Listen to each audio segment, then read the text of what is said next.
At 69 years old, I thought I knew everything about my husband of 27 years.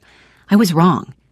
The private investigator I hired for peace of mind sat across from me at my kitchen table in Asheville, North Carolina, sliding a manila folder toward me with trembling hands. Inside was a marriage license, dated 1998, my husband's signature, another woman's name. He looked at me and said words I'll never forget. "Ma'am, you just became very rich." Because what I was about to discover wasn't just betrayal, it was bigamy. And in our state, that meant everything he owned, everything we built together, and everything he was hiding with her. It was all mine now. My name is Carolyn Mitchell, and this is the story of how one moment of intuition saved me from spending my final years living a lie. Before I continue, I need to know I'm not alone in this. If you're watching this, please take a moment and comment below. Where are you watching from? What state? What country? Because what happened to me could happen to anyone, anywhere. And I need you to know you're not crazy for trusting your gut. Let me take you back to where this all started. It was March 2024. Spring was just beginning to show itself in the Blue Ridge Mountains, and I was sitting in my sunroom drinking coffee when I realized something that made my blood run cold. I couldn't remember the last time my husband, Thomas, had looked me in the eye when he said, "I love you." 50 years of life experience teaches you things. It teaches you that when a man who used to come home at 5:30 p.m. suddenly has client dinners 3 nights a week, something's wrong. When a man who never cared about his phone suddenly sleeps with it under his pillow, something's wrong. When a man who spent 27 years being predictable suddenly becomes mysterious, something is very, very wrong. My daughter Jennifer thought I was being paranoid. "Mom, Dad's just stressed about retirement planning," she said when I called her. "You're about to turn 70. Maybe you're just overthinking things." But here's what 69 years on this earth teaches you. Women aren't paranoid. We're perceptive. There's a difference. Thomas was a commercial real estate developer. Successful. Charming. The kind of man who could sell ice to an Eskimo, as they say. We lived in a beautiful home in the mountains, took 2 vacations a year, and from the outside, we were the picture of a comfortable retirement-age couple. But something was eating at me. Little things that added up. The way he'd close his laptop when I walked into the room, the weekend property inspections that seemed to take longer and longer, the fact that our joint bank account showed regular withdrawals I couldn't quite place. I'm not a suspicious person by nature, but I'm also not a fool. So on a Tuesday morning in late March, I did something I never thought I'd do. I opened the yellow pages. Yes, I still use the phone book, and I looked up. Private investigators. His name was Frank Delgado, and his office was above an insurance agency downtown. Not fancy, not flashy, just a plain door with frosted glass and his name painted in block letters. I almost turned around 3 times before I knocked. "Come in," a voice called. Frank Delgado was not what I expected. Maybe mid-50s, gray at the temples, wearing reading glasses and a rumpled button-down shirt. He looked like somebody's uncle, not a private investigator. Somehow, that made me feel better. "Mrs. Mitchell?" He stood up, extending his hand. "Please, sit down. Would you like some coffee?" "No, thank you." My voice sounded steadier than I felt. I'm not even sure I should be here." "Most people feel that way," he said gently, sitting back down. "Why don't you tell me what brought you in today?" So I did. I told him about the late nights, the secretive phone calls, the way Thomas had become a stranger in our own home. I told him about the unexplained expenses and the gut feeling that had been growing in my stomach for months. Frank listened without interrupting, taking notes on a yellow legal pad. "How long have you been married?" he asked. 27 years. Second marriage for both of us." "Children together?" "No. I have a daughter from my first marriage, Jennifer. She's 42. Thomas has a son from his first marriage, David, but they're not close. Estranged, really." Frank nodded. "And you said your husband is in commercial real estate?" "Yes, Mitchell Development Group. He's done very well over the years." "Properties in the area?" "Several. mostly in Asheville and surrounding counties, some residential rentals, some commercial spaces. Frank leaned back in his chair, studying me over his reading glasses. Mrs. Mitchell, Carolyn, I'm going to be straight with you. About 70% of the time when someone comes in here with the concerns you're describing, their instincts are correct. The question is, are you prepared for what we might find? My hands were shaking. I clasped them together in my lap. I need to know the truth. Even if the truth is painful? I'm 69 years old, Mr. Delgado. I don't have time for pretty lies anymore. Something in his expression softened. All right, here's how this works. I'll conduct surveillance, run background checks, financial record searches. All legal, all above board. My retainer is $3,000, and that covers approximately 30 hours of work. If this goes beyond that, we'll discuss additional fees. I'll provide you with regular updates, and everything I find will be documented with photos, timestamps, everything you'd need if this ends up in court. Does that sound acceptable? $3,000. It was a lot of money, but so was 27 years of my life. When can you start? I can start tomorrow. But Carolyn, before you write that check, are you absolutely sure you want to know? Because once we open this door, there's no closing it again. I took out my checkbook. My hand was steady now. I'm sure. I didn't know it then, but that moment, that decision, was going to change everything. Frank called me 4 days later. Carolyn, we need to meet, not over the phone. My heart dropped. You found something. I found something. Can you come to my office this afternoon? I was there within the hour. Frank had photographs spread across his desk, time-stamped, dated, printed on glossy paper. My husband's car. My husband walking into restaurants. My husband with a woman. She was younger than me, maybe late 50s, blonde, attractive. In one photo, they were holding hands across a table at a restaurant I'd never been to. In another, they were getting into his car together outside what looked like a hotel. Her name is Patricia Chambers, Frank said quietly. She lives in Hendersonville, about 30 minutes from here. She's a real estate agent, works independently, but from what I can tell, your husband has referred several clients to her over the years. I couldn't breathe. The room felt too small. How long? I managed to ask. I don't know yet, but Carolyn... Frank hesitated. There's more. I ran a background check on Ms. Chambers, and I found something that doesn't add up. According to public records, she goes by Patricia Chambers professionally, but her legal name is Patricia Mitchell. The room tilted. Mitchell? Same last name as your husband. Now, it could be a coincidence. Mitchell is a common name, or it could be from a previous marriage. But given what I'm seeing in these photos, I thought you should know.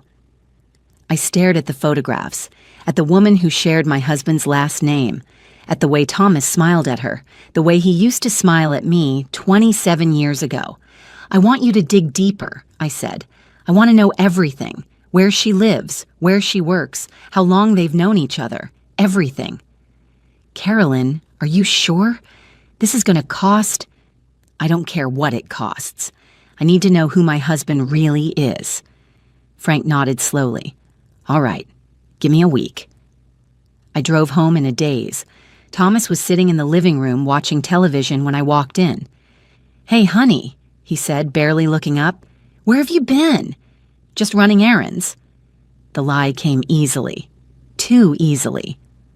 I've got a property showing in Greenville tomorrow. Probably won't be home until late. Of course, I said. Greenville was in the opposite direction from Hendersonville.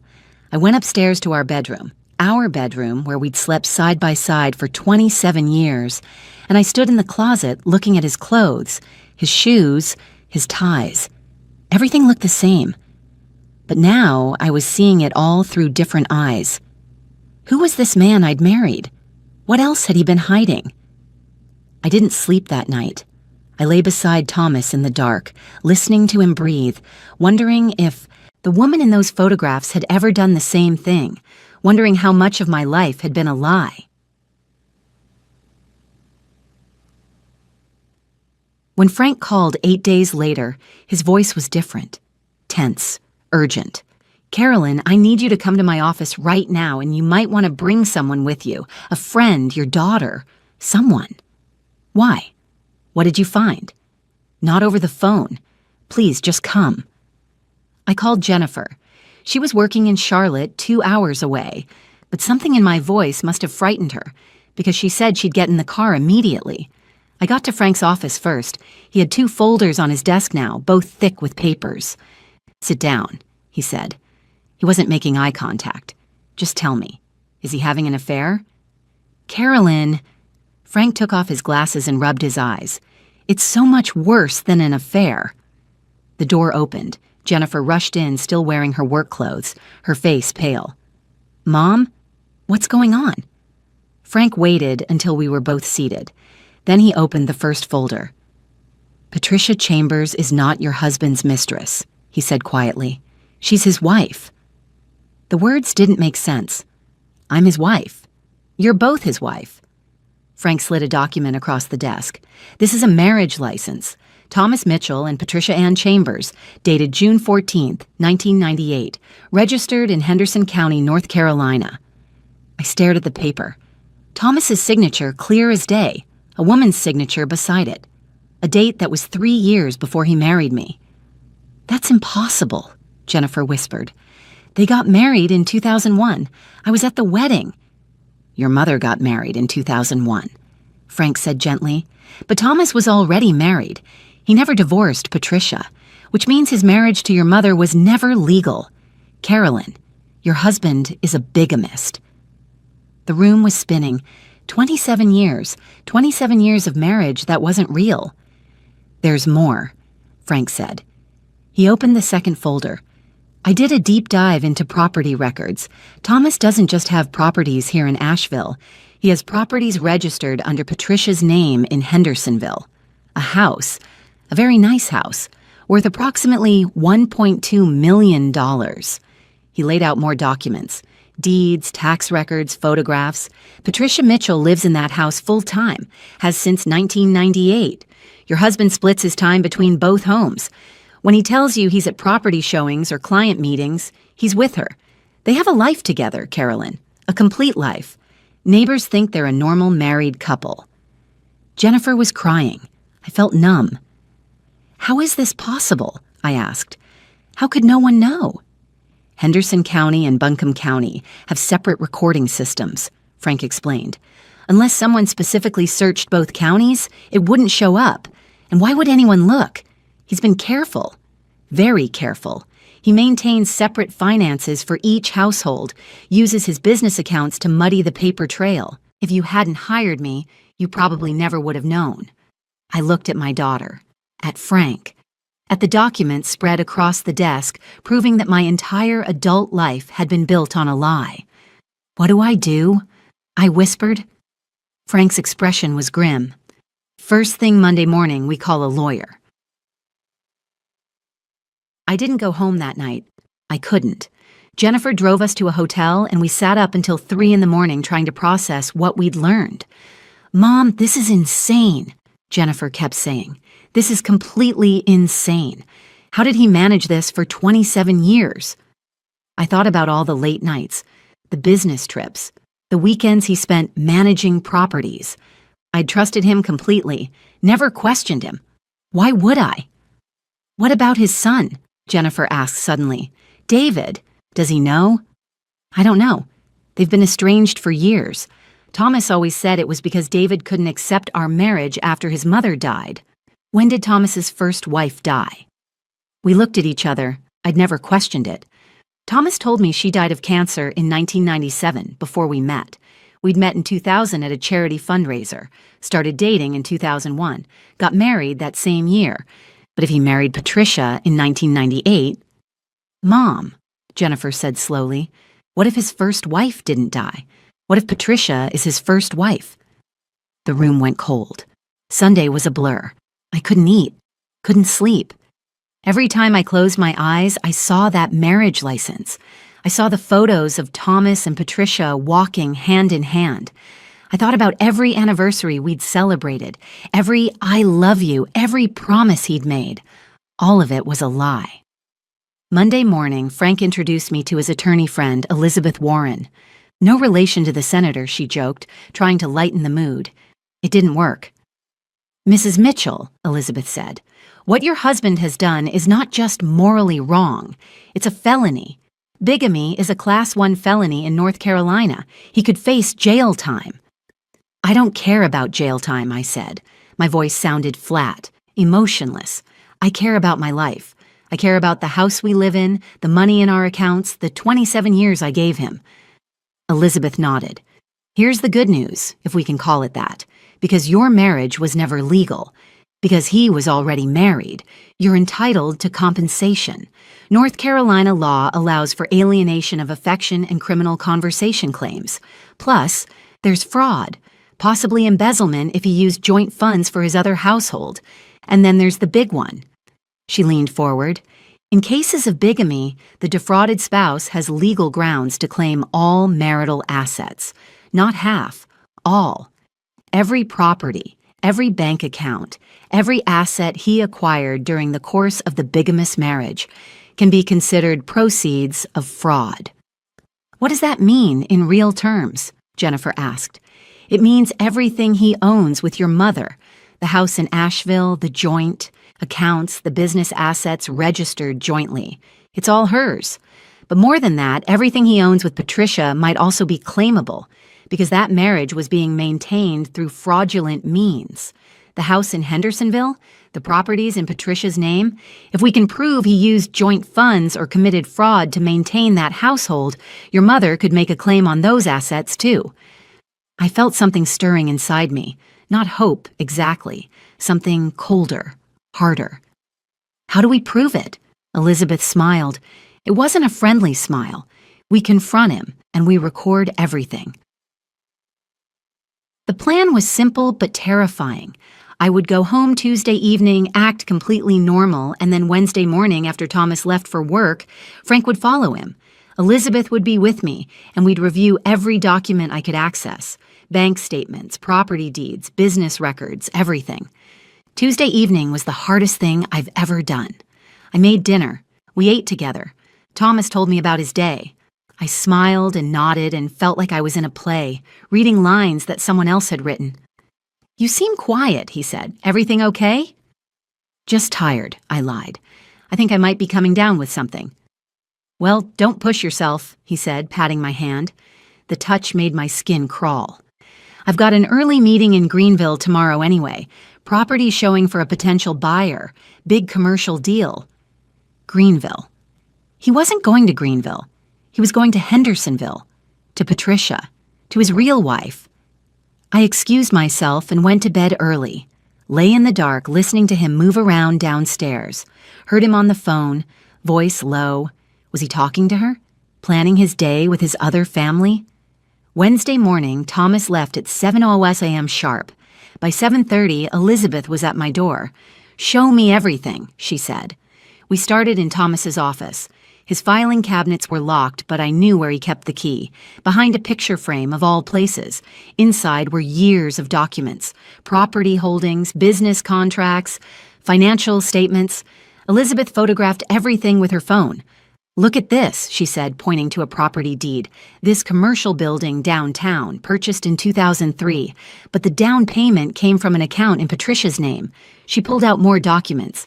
This shopping center in Black Mountain, purchased jointly by Thomas and Patricia in 2005.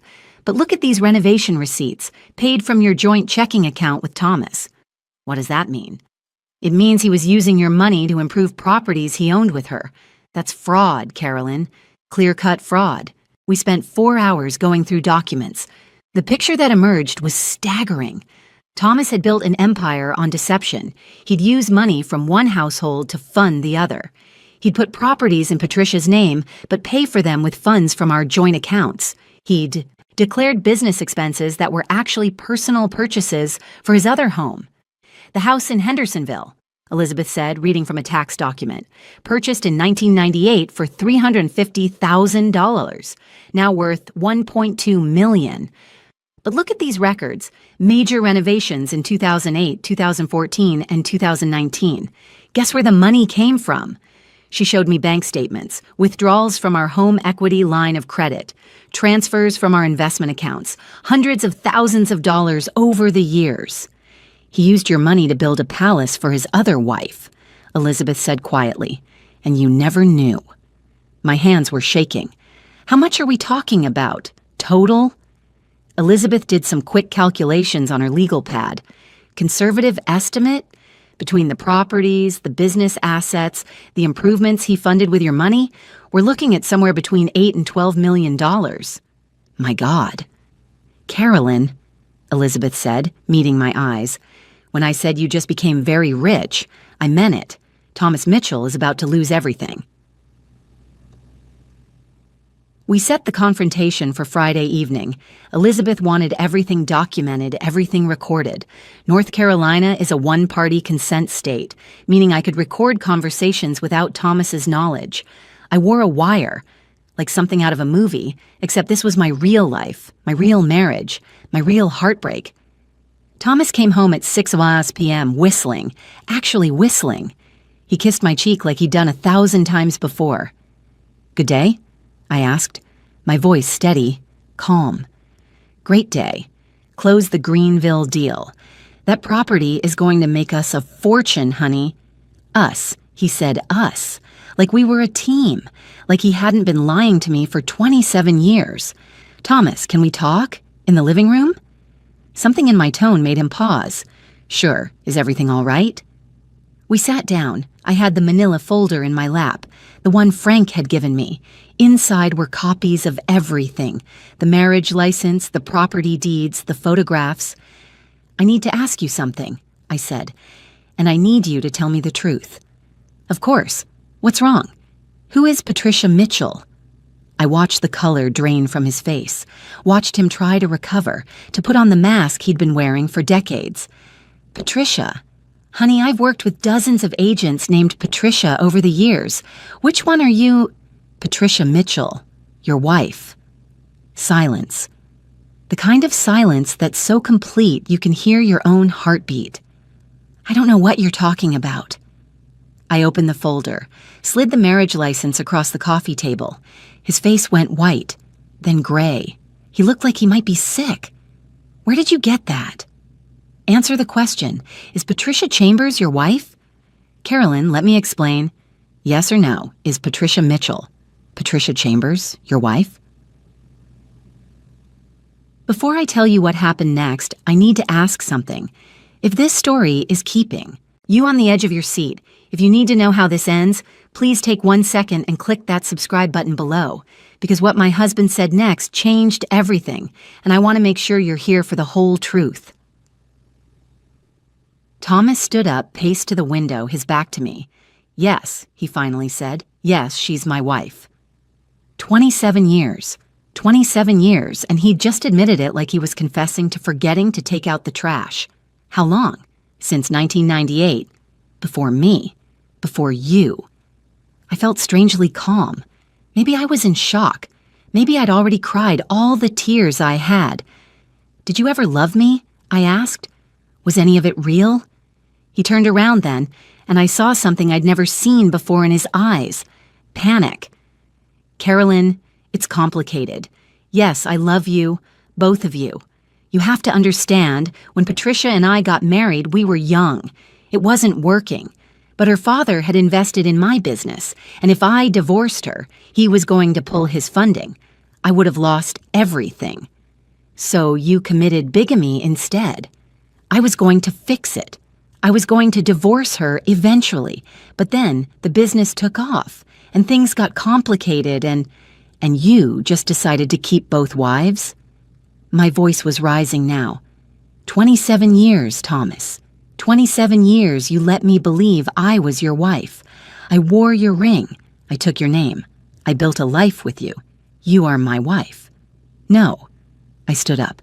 I'm not. I never was. Our marriage was never legal. Every anniversary we celebrated was a lie. Every time you said, I love you, a lie. Carolyn, please. Where is she now? Patricia? Does she know about me? The look on his face was answer enough. She knows. I said slowly. She's always known, hasn't she? It's not like that. What is it like, Thomas? Explain it to me. Explain how you've been living two completely separate lives for 27 years. Where were you really going when you said you had business trips? When you had those late-night client meetings? He sank back onto the couch, his head in his hands. Sometimes I was with Patricia. Sometimes I really was working. Carolyn, you have to believe me. I never meant to hurt you. But you did. Every single day for 27 years, you hurt me. You stole my life. I gave you a good life, a beautiful home, financial security, with money that wasn't even yours to give. I threw the property records at him. You used our joint funds to pay for her house. Our money, Thomas. You stole from me to support your other family. He picked up the documents, scanning them, his face going from white to red. Who gave you these? That doesn't matter. What matters is that I know everything now. I know about the house in Hendersonville. I know about the properties in her name. I know about every lie, every deception, every dollar you stole from me. I didn't steal. Yes, you did. I was shouting now, years of trust and love turning into rage. You committed fraud, Thomas. You committed bigamy. You're a criminal. He stood up, and for the first time in 27 years, I was afraid of him. You need to calm down, he said, his voice low and dangerous. You're upset. You're not thinking clearly. I'm thinking clearly for the first time in decades. If you go public with this, if you go to the police, you'll destroy everything. The business, both houses, my reputation. Your reputation? I couldn't believe what I was hearing. Your reputation. Thomas, you're a bigamist. You've been committing a felony for 27 years. You've defrauded me out of millions of dollars. And you're worried about your reputation. I'm worried about you, he shouted. If this comes out, you'll be humiliated. Everyone will know. Your friends, your family, Jennifer. Jennifer already knows. My lawyer knows. My private investigator knows. And soon everyone else will know too. His face went pale again. Lawyer? I pulled out my phone, made a show of checking the time. She should be serving Patricia with papers right about now, actually. What did you do? What I should have done the first time I suspected something was wrong. I protected myself. Thomas lunged for me, grabbed my arm. You can't do this. Carolyn, please, we can work this out. We can keep this quiet. I'll divorce Patricia. I'll make it right. Let go of me. We can fix this. Just don't go to the police. Please, I'm begging you. Let go of me or I'm calling 911. He released my arm like I'd burned him. It's over, Thomas. The lies, the double life, all of it. Over. You're making a mistake. No, I said quietly. I made a mistake 27 years ago when I said I do to a man who was already married. But I'm fixing that mistake now. The legal proceedings moved faster than I expected. Thomas was arrested on bigamy charges the following Monday. The look on his face when the police showed up at his office, I wasn't there to see it, but Jennifer was, and she said he finally looked like what he was, a man whose lies had caught up with him. Patricia tried to contact me, called my phone 14 times in one day, left voicemails crying, saying she didn't know, that Thomas had told her I knew about her, that we had some kind of arrangement. Elizabeth told me not to engage. Everything would be handled through lawyers now. The discovery process was brutal. Every document, every bank statement, every lie laid out in black and white. The prosecutors built their case with precision. Thomas had been using business accounts to fund both households. He'd committed wire fraud, tax fraud, identity fraud. The bigamy was just the beginning. Elizabeth filed civil suits on my behalf. Fraud, intentional infliction of emotional distress, conversion of funds. The numbers kept getting bigger. The house in Asheville is worth $2.1 million, Elizabeth explained at one of our many meetings. Fully paid off. And since your marriage was never legal, you can claim sole ownership. The business assets are more complicated, but we're estimating your share at around $4 million. Then there's the house in Hendersonville. Because Thomas used your funds for the down payment and renovations. You have a legitimate claim there, too. Patricia is fighting it. but the paper trail is clear. "What about Patricia?" I asked. "Does she get anything?" Elizabeth's smile was sharp. Patricia was complicit in the fraud. She knew you existed. She knew Thomas was committing bigamy. She benefited financially from funds that were stolen from you. She's lucky if she walks away with the clothes on her back. The trial lasted 3 weeks. I had to testify. Had to sit in that courtroom and tell our story, my story, to a room full of strangers. Had to look at Thomas in his expensive suit, his lawyer whispering in his ear, and remember all the years I'd loved him. His defense was that he'd meant to divorce Patricia, but life got complicated. That he'd loved both of us. That he'd provided well for both households and no one had suffered financially. The prosecutor tore him apart. "Mr. Mitchell, isn't it true that you used Mrs. Mitchell's money from joint accounts she contributed to purchase property in Ms. Chambers' name?" "It wasn't like that. Yes or no, Mr. Mitchell?" "Yes, but..." "And isn't it true that you claimed tax deductions for home office expenses on the Hendersonville property, which you told the IRS was your primary residence, while simultaneously living in Asheville and claiming that property as your primary residence on different tax forms?" "I can explain. Please do explain how you managed to have 2 primary residences at the same time." The jury deliberated for 6 hours, guilty on all counts: bigamy, fraud, wire fraud, tax evasion. The judge sentenced him to 7 years in federal prison, ordered him to pay restitution, ordered the forfeiture of assets, and then came the civil judgment. Elizabeth stood in my living room now, legally mine, with the final settlement papers. "Carolyn, you need to sit down." The total came to $11.7 million. The Asheville house, the Hendersonville house, 3 commercial properties, Thomas's share of the business, investment accounts, retirement funds, everything. Patricia got nothing. The court ruled she'd been complicit in the fraud. Thomas's son, David, who I finally tracked down, had been estranged from his father for 15 years.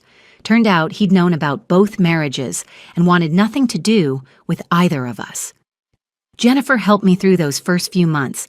The shock, the grief, the strange feeling of being free and wealthy and utterly betrayed all at once. "Mom," she said one evening, sitting with me on the deck of my mountain home, "what are you going to do now?" I looked out at the Blue Ridge Mountains, at the view I'd loved for 27 years without really seeing it. "Live," I said simply. "Really live." And I have. I sold the Hendersonville house. Couldn't stand the thought of keeping anything that had been Patricia's. Donated a portion of the settlement to organizations that help women escape fraudulent relationships. Set up a trust fund for Jennifer and her kids. The private investigator fee of $3,000 was the best money I ever spent. Frank Delgado saved my life in more ways than one. He showed me that trusting my instincts wasn't paranoia. It was survival. Thomas is in federal prison. Minimum security, but still prison. He'll be eligible for parole in 5 years. He's written me letters. I've burned every single one without reading them. Patricia moved to Florida, last I heard. The court ruled our marriage null and void from the beginning, which meant she was technically still married to him when he went to prison. She filed for divorce 6 months after his sentencing. Can't say I blame her. At 70 years old now, I'm finally living the life I should have been living all along. I travel. I spend time with my grandchildren. I wake up every morning in a house that's completely mine, with no secrets, no lies, no one stealing my life while I sleep beside them. People ask me if I'm bitter, if I'm angry, if I hate him. The truth is more complicated than that. I grieve the 27 years I lost. I'm angry at the betrayal, but I'm not bitter. Bitterness would mean letting Thomas steal even more of my life, and I've decided he's taken enough. What he couldn't steal was my strength, my ability to trust my gut, my willingness to fight for the truth, no matter how painful. To every woman watching this, and I hope you're still here with me. If something feels wrong, it probably is. You're not crazy. You're not paranoid. You're not overreacting. Trust yourself. Investigate. Ask questions. Demand truth, because at 69, 70, 75, at any age, you deserve to know who you're sharing your life with. You deserve honesty. You deserve real love, not a performance. My name is Carolyn Mitchell, though I'm legally changing it back to my maiden name, Carolyn Morrison. This was my story. And if it helps even one person trust their instincts and reclaim their truth, then every painful moment was worth sharing. Thank you for watching. Thank you for listening. And thank you for believing me.